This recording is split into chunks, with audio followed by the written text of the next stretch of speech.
de la vidéo concernant Blender, les levels et autres petites intégrations d'objets de gameplay.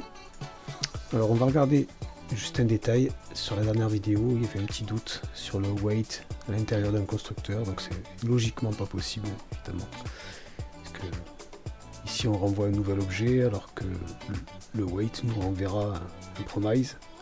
Enfin, le async nous renvoie un promise, donc du coup forcément ça pose problème. Donc on fait bien à l'extérieur le init. On va uniformiser tout ça en faisant en sorte que pour le player ce soit pareil, même si pour l'instant il n'y en a pas besoin, potentiellement ça va nous éviter des problèmes plus tard. Donc je disais que j'avais l'habitude de faire toujours le init en extérieur en C++, on va garder la même habitude en JavaScript. Et donc ici, juste un détail, on va mettre ici async, voilà. Et donc ici on va bien faire un await, player.init. Bon. On sauvegarde, on vérifie. Alors on recule un peu et on est bon. Tout est bon et le personnage se déplace toujours. On est pas mal. Allez, c'est parti. Donc ici, on va un petit peu retourner dans Blender. Alors, file, récente, Arena Level 1, c'est bien lui. Donc je vois pas grand chose sur Blender parce que sur cet écran, la résolution n'est pas terrible. Mais ça ira. Donc, première étape. Alors ça c'est notre spawn point. Donc on pourrait très bien lui mettre des propriétés un peu différentes au niveau du... Vraiment, on voit vraiment pas grand chose. Color. On va mettre color attribute. Ouais. Non, on va faire comme ça. Pour l'instant, on fait pas comme ça. On verra ça après. On va mettre ici. Alors, on va aller dans les trucs. Ici, je ne vois pas sur cet écran. Voilà. Voilà. On va reculer un petit peu. Donc, on va mettre une petite texture sur le fond. Je vais devoir changer la résolution parce que je vois vraiment rien. Alors, edit, préférences, interface, résolution 1.0. Ah, voilà. C'est un peu mieux. Donc, E2 points. On va aller dans les textures. Texture.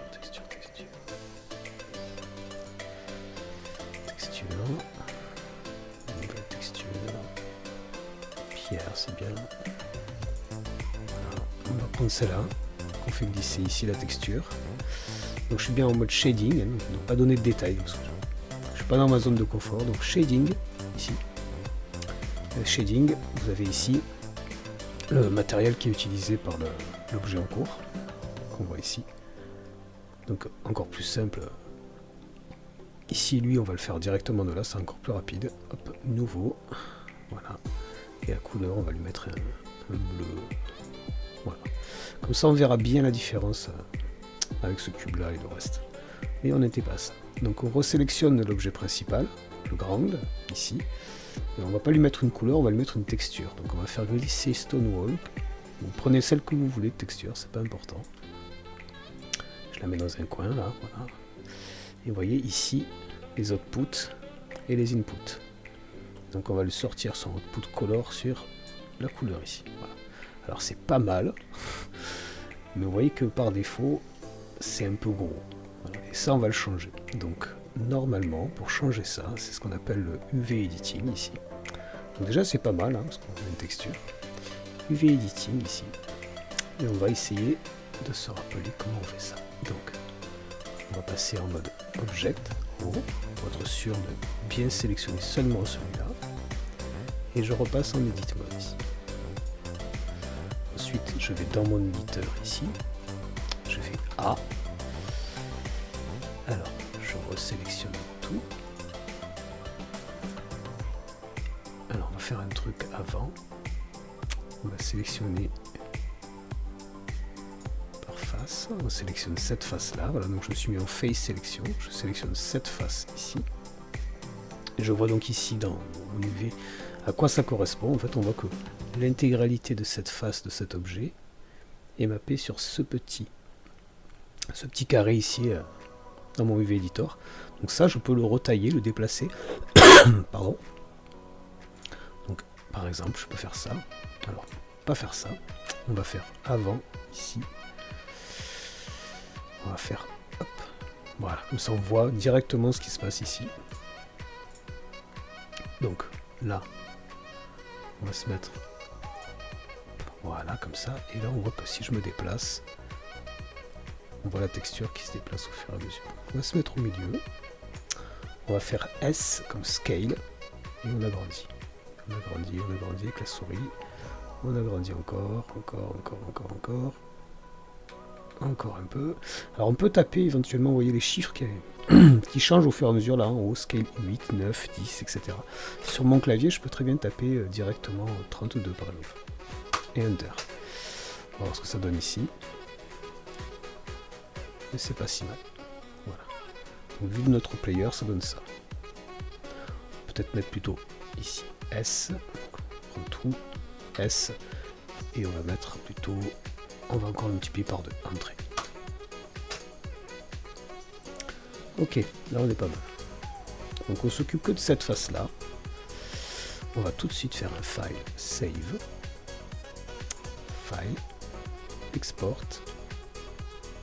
GLB, GLDX. On va se mettre dans notre répertoire de jeu. Donc from scratch 2, assets, models, arena level 1. Ça c'est fait. On retourne sur notre jeu. Il charge automatiquement parce qu'il a vu qu'il y avait un changement. Et voilà. Donc déjà, c'est un peu plus joli. Et si on se déplace, ça fonctionne. Donc on revient sur Blender. On va créer un peu des décors. Alors, add, mesh. On va mettre un cube encore. On va, voilà, l'afficher. On va le voir un peu mieux comme ça. On l'augmente un peu ici. Il est là. Alors, on va faire un tout petit truc. On va le scaler. Alors là, scale X. Donc, on veut faire un mur. Donc, si on met 60 par exemple, on va mettre 32. On va le mettre par là. Et ça, on veut par exemple... pareil. Peut-être pas autant quand même. 16. Bon. Là, c'est pas mal. Peut-être que 32 finalement, c'est pas assez. On va mettre 48. Voilà. Là, c'est pas mal. On met un peu sur le côté. Ici, on est pas mal. Et là aussi. Donc, on regarde. On est bien. Donc, on va tout de suite lui affecter une texture. Alors, on va aller dans Shading. On va sélectionner l'objet. On a bien le cube ici. On lui ajoute un matériel nouveau. On va l'appeler Wall. C'est plus sympa. Donc, on a quoi ici? On a... Non, pas celui-là. Celui-là, c'est pourquoi pas. J'espère qu'il est un peu différent de l'autre. On le met sur la couleur. Et donc on voit là qu'effectivement, par contre, le UV, il correspond pas non plus. Alors je sais qu'il y a un autre moyen de lui faire de UV scale. C'est pas simple pour les vecteurs ici, mais je connais pas trop cette technique. Je préfère le faire comme je sais un peu le faire à peu près. Donc, UV editing. On va sélectionner. Donc là, il y a tout qui est sélectionné, on le voit ici. Je mets là, je fais A pour Select All, S pour le Scale, et je me mets ici, et pour le Scale S, j'ai retapé S, et là je tape 16, Entrée. Ici, on ne voit pas trop la différence, parce qu'il est sélectionné, mais voilà. déjà un peu plus sympa. Allez, ça ira pour l'instant. On se contentera de ça. Modeling, on est ici. On sélectionne. Donc on repasse en mode objet parce que sinon c'est galère. On sélectionne vie. CTRL C. CTRL V. Et on déplace ça. Voilà. Là on n'est pas si mal. Donc ça c'est les deux murs principaux on va dire. Et pour le reste on va essayer de faire un truc un peu plus joli. Alors, déjà on va faire File et Save. C'est toujours pratique quand même. Add, Mesh, Cube. On revient ici. Alors c'est sûr que je suis pas la personne la plus calée en Blender, hein, je le reconnais. Humblement. Je suis un bidouilleur du Blender, mais ça passe. Il faut juste que je regarde un tutoriel de temps en temps pour me rappeler comment on fait. Alors, ici on va faire le scale. On va faire un scale sur 3. Non, on va le faire autrement.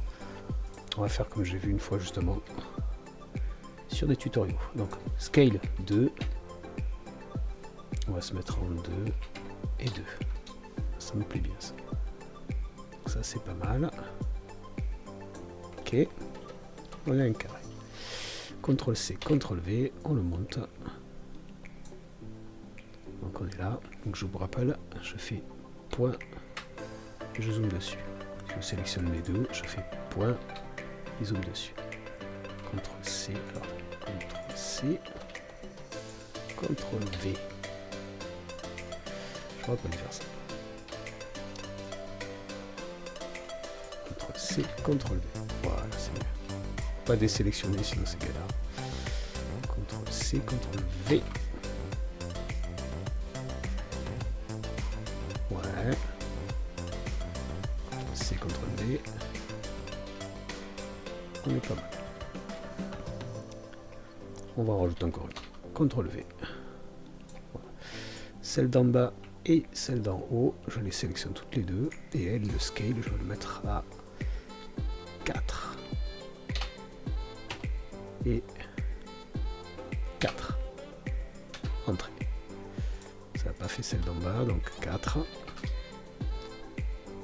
Et 4. Voilà. Je prends celle-là. 3. 3. Et celle-là. 3 et 3. Voilà. Ça vaut ce que ça vaut. Ça ressemble un petit peu à ce que j'avais fait un tutoriel. C'est plutôt pas mal. Tac, tac, tac, tac. Voilà, je prends tout ça. Je vais me le mettre ici. Voilà. Bien entendu, c'est pas parfait. Hein. C'est pour le test. CTRL C, CTRL V. CTRL V. CTRL C, CTRL V, c'est mieux. CTRL C, CTRL V. Hop. C, CTRL V. Normalement, il faut bien respecter le même alignement, etc. CTRL C, CTRL V. CTRL C, CTRL V. Voilà. On est bien là. Donc, on va sélectionner tout ça. On enlève ça. Je vais juste faire un truc. J'aurais dû le renommer dès le départ. Ça aurait été beaucoup plus intelligent. Mais c'est pas grave. Tout ça. Tout ça. Tout ça. Ok. Je vois à peu près qui c'est. Donc lui, on va mettre wall 1. Lui. Wall 2. Voilà, comme ça je sais maintenant que tout ça, c'est mes colonnes. CTRL C, CTRL V et hop là. Voilà. Alors on va en sélectionner un. Alors, retourne dans Shading.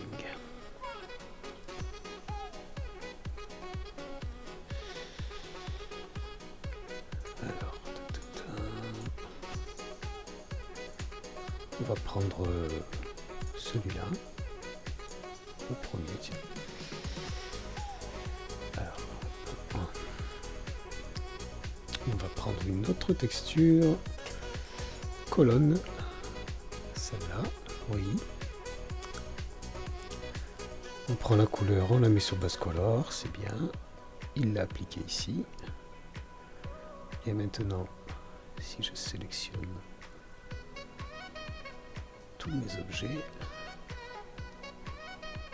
je vais jusqu'à cube, sélectionner tout. Object, link transfer data, et on fait link materials. Et ils sont tous avec la bonne texture. J'en sélectionne un, je lui mets la bonne texture, je sélectionne les autres comme secondary et je leur mets la texture. Bon, on est suffisamment intéressant là au niveau. On va juste déplacer notre mesh player ici. Oui. On revient dans modeling. Déplacer un peu plutôt vers le centre. On va dire que pour l'instant c'est pas mal. File, save.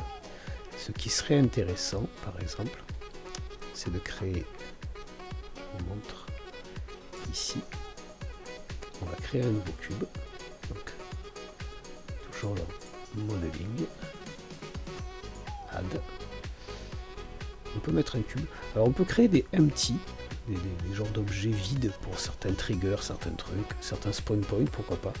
Ce qui nous va être intéressant, c'est de faire plutôt un add. On va le mettre vers là. On va le scaler un petit peu. Donc, hop, on revient ici. Properties. On va le scaler à 5. J'ai fait une bêtise là, visiblement.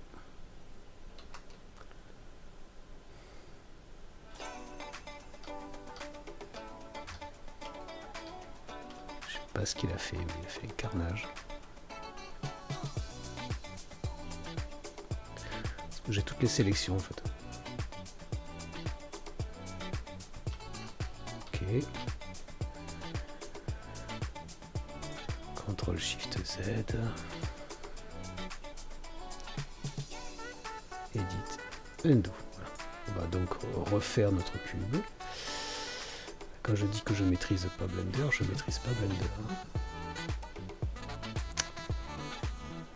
Ici, je sélectionne lui et seulement lui. Scale 5, merci. Scale 5. Et là aussi d'ailleurs. On va le déplacer un peu et on va le mettre comme ça. Ce qui m'intéresse ici, en dehors du fait que je pourrais du coup shading. Ici, je sélectionne bien lui, je vérifie que j'ai bien rien de sélectionné en cliquant à l'extérieur, je resélectionne New, la couleur ici, on va lui mettre ça. Voilà. Ça, je fais bien la différence à chaque fois. Ce qui m'intéresse dans Modeling, sur celui-là, c'est que je vais dans Custom Properties ici. Dans Custom Properties, je fais New, ici j'édite, je dis que ma property par exemple, c'est un booléen, c'est un string plutôt.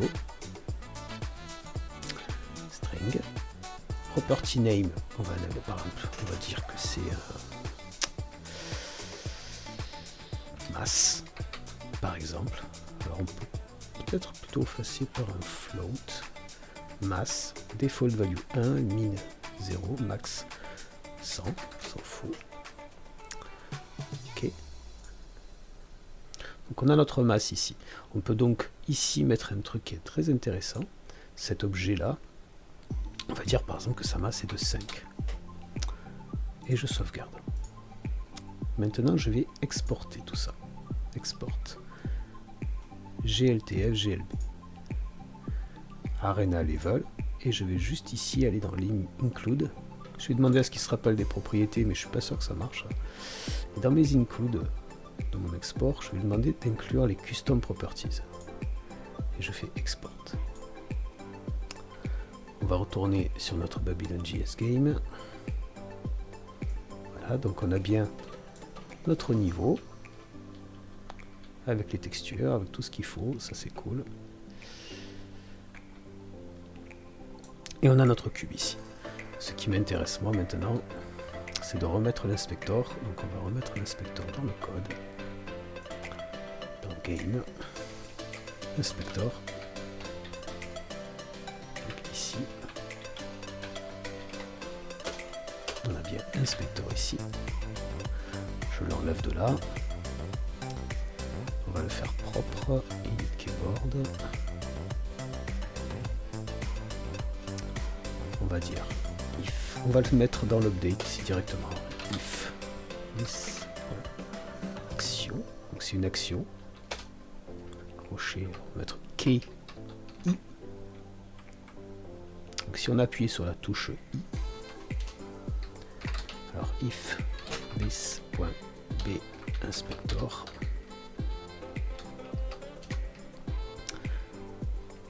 Else. Et on fait ça. S'il y a l'inspector, on le cache, sinon on l'affiche. Ici. On fait ça. Je crois bien que pour le hide, ce serait logique qu'il n'ait pas besoin de quoi que ce soit. Ok, et on fait visinspector égale notre visinspector. Alors, si actuellement il est affiché, on le cache. Sinon, on l'affiche. Et quoi qu'il arrive, on inverse le booléen. Et on a juste ici à déclarer notre binspector quelque part en haut. En le mettant à la bonne valeur, bien entendu. Voilà.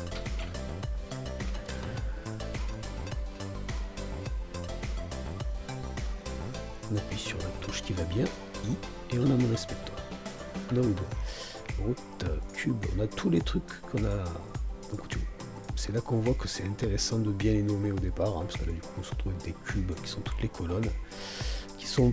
On pourrait les joindre en un seul. Mais ce qui est intéressant là, c'est de pouvoir éventuellement mettre de la physique sur chacun des cubes et les casser.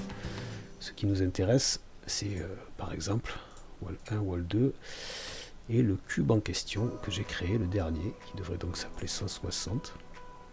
On vérifie, c'est pas lui.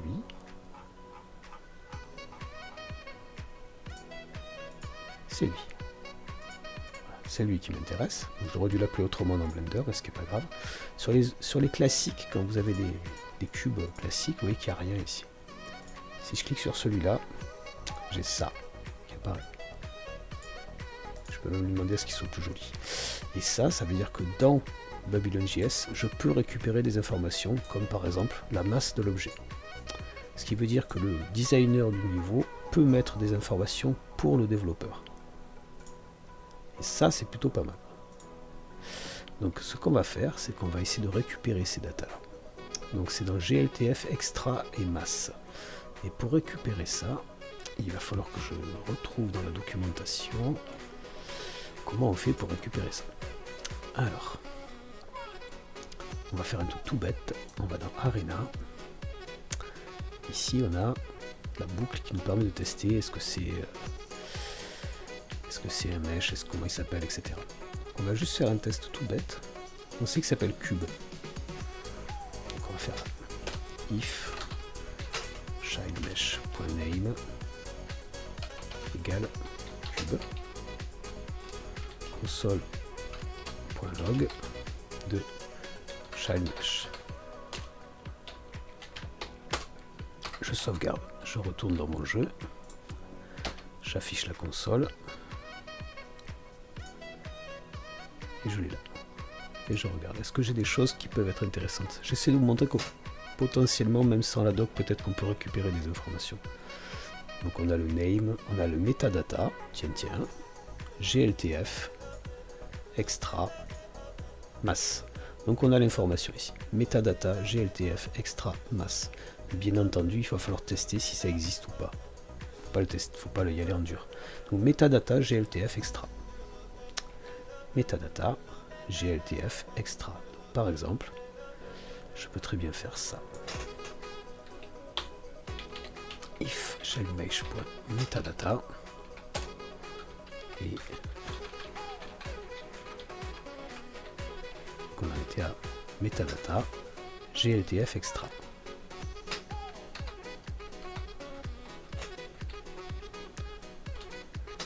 Bien sûr, on peut le faire autrement. Voilà.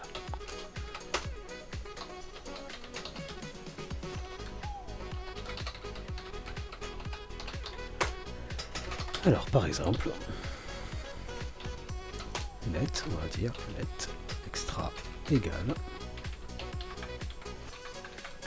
ça. If extra.mass console.log et ça. On retourne ici. Et on a 5 qui apparaît. Donc maintenant, si je fais un aggregate et si je veux rajouter de la physique, je pourrais très bien dire cette mass properties avec cette valeur-là.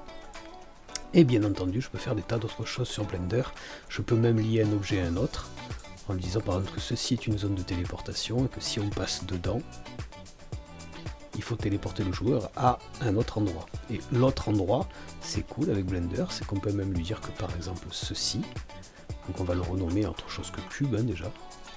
On va l'appeler par exemple gros cube. On va modifier le code aussi en conséquence, ce serait quand même bien. On ne teste même plus de toute façon. Donc gros cube par exemple. Et bien, celui-là il s'appelle comment déjà?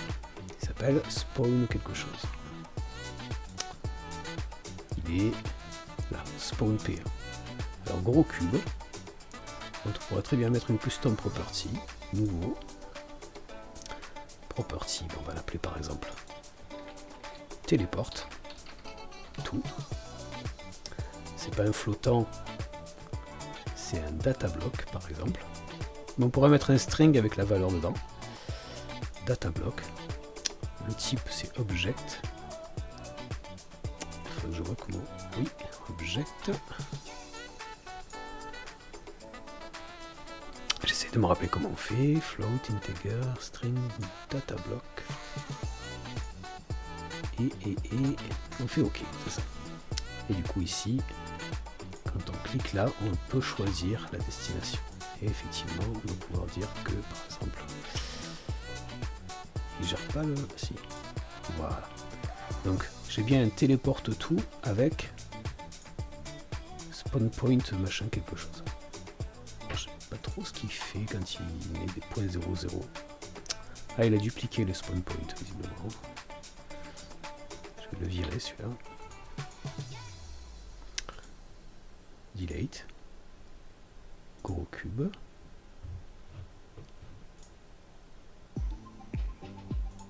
Ouais, c'est pas très pratique quand on voit rien. Voilà. Non. Il est en train de me les dupliquer là. Voilà, moi c'est ça que je veux. Qu'il arrête de me dupliquer mes objets. Je sais pas ce qu'il fait en fait. Alors après on peut faire plus simple hein, quand on comprend pas trop ce qui se passe parce que c'est des techniques un peu particulières. C'est qu'on ne dit pas que c'est... Alors déjà on peut choisir, c'est plutôt pas mal. Voilà. Display number of user of this data. Mystère. File. Save. File. Export. GLB. Arena level. Donc on va modifier un peu le code. On va faire if extra mass, tout ça on s'en fout. On va récupérer nous tous les extras. Voilà. On regarde ce qui se passe dans la console. On a masse et téléporte tout, ça c'est cool. Et on a bien le nom de l'objet. Alors j'aurais pu passer par un string, franchement, parce que là il y a un type, mais c'est pas grave. Donc du coup on sait que si on fait un passage sur cet objet là, on pourrait dire vers quoi on va se téléporter. Voilà, on pourrait aussi mettre, j'ai vu qu'il y avait des, ici comme type de propriété, on peut aussi dire float array, array length 3, et du coup ben, on met des coordonnées tout simplement. Mais ça c'est moyen je trouve. Voilà, on va arrêter là la vidéo, et puis on voit pour la suite. Bon courage.